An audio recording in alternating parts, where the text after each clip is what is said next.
Kelang kini menampilkan wajah baru yang lebih bersih, teratur dan menarik sekaligus mengukuhkan kedudukannya sebagai bandar diraja yang berpotensi menjadi destinasi pelancongan utama di Selangor.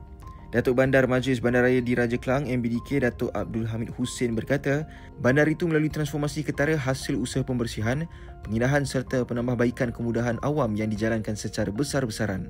Dalam masa sama, katanya Kelang turut memperluas daya tarikan pelancong dengan adanya beberapa aset yang berpotensi seperti Galeri Diraja, bangunan bersejarah termasuk Balai Bomba Lama dan Pulau Ketam sebagai destinasi rekreasi serta perairan Sungai Kelang yang bersih dan berpotensi untuk aktiviti air. Kita juga melihat aset yang ada di Kelang ini sebagai pintu masuk khususnya daripada Indonesia dan juga Malaysia sendiri, Pulau Ketam yang merupakan sebagai satu tempat yang boleh dijadikan tempat redah, tempat rekreasi, dan kita ada mungkin lepas ini Sungai Kelang yang telah bersih dan boleh kita jadikan aktiviti air.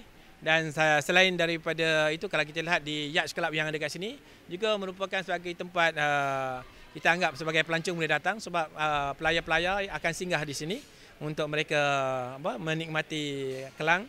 Dan selain daripada itu akan datang ada juga pusat-pusat seperti mana pusat beli belah di JM Kelang, dan saya kira pusat membeli barang-barang khususnya pakaian-pakaian dan aksesori masyarakat India di Jalan Tengku Kelana.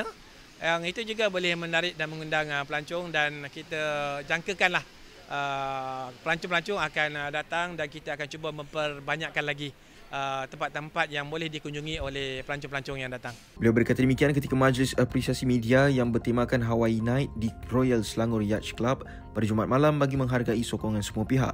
Tambahnya, dengan pelbagai inisiatif kebersihan, pengindahan dan pembangunan pelancong yang sedang dilaksanakan, Kelang kini berada di landasan kukuh untuk muncul sebagai bandar yang menawarkan pengalaman unik kepada pelancong tempatan dan antarabangsa.